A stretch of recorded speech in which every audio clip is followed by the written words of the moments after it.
qui dit collection masculine dit forcément mannequin. Alors Mélinda Triana a mis ses pas dans ceux de Willy Cartier.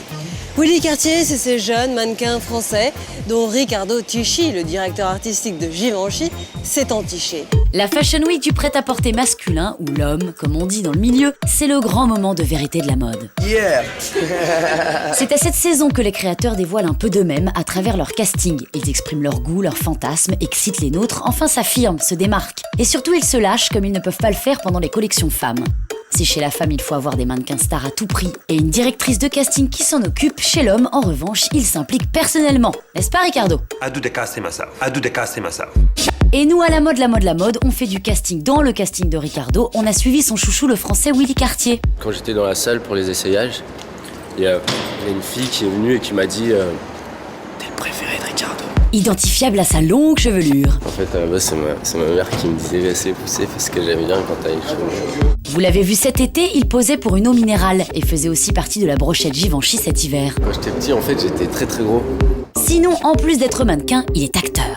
On l'a aperçu dans La Belle Personne de Christophe Honoré et il sera dans le prochain film de Laurent Deutsch. Moi, mon rôle, je l'ai kiffé. En fait, je suis un bohémien.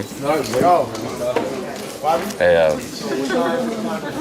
je vends des écureuils. Bref, Willy, c'est le petit gars qui monte et que la mode adore. Il a des cheveux sublimes. C'est un rêve pour un coiffeur. Enfin, je veux dire, pour n'importe quel homme qui aime ce genre de cheveux. C'est unique. Quand Riccardo Tisci a pris les rênes de Givenchy Homme en 2008, il a mis un terme à la suprématie de la crevette neurasthénique qui marchait, à l'époque, pour imposer son style d'homme, le latino viril. Une de mes grandes obsessions depuis que je suis petit, car je suis né en Italie, c'est le latino. J'ai décidé de faire le casting moi-même, je suis parti autour du monde, je suis allé à Cuba, à Porto Rico, à Rio, à New York, dans le Bronx, à Brooklyn, en France, pour trouver des hommes qui aient le bon style, c'est-à-dire le corps, mais aussi l'attitude des vrais latinos. Donc pour avoir une chance de faire partie du casting, il faut avant tout être métissé. Je suis portoricain et sicilien. Ma mère, elle est vietnamienne sénégalaise et mon père est français. Je suis portoricain et guatémaltais. Qui m'a choisi? Riccardo Tisci m'a choisi. Il a bon goût, Riccardo.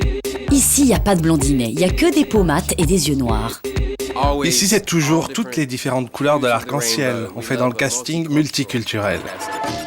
Willy Cartier correspond aussi aux nouvelles envies de Riccardo Tisci, avec son visage et son allure à la limite de l'androgynie. En effet, depuis l'hiver dernier, il fait grincer des dents avec une campagne qui joue sur la confusion des genres en faisant poser Willy avec 3 garçons et un transsexuel, Léa T.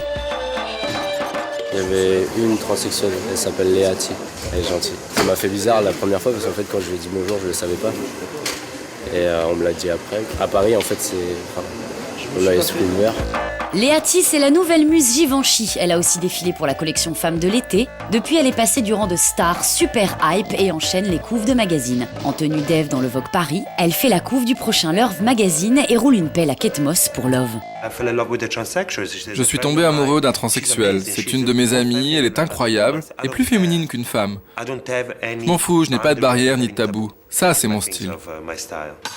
Cette année, il a décidé de remettre en question nos critères de beauté. Son casting devient un manifeste de tolérance quand il choisit un albinos comme Stephen Thompson, qui incarne aussi la nouvelle campagne.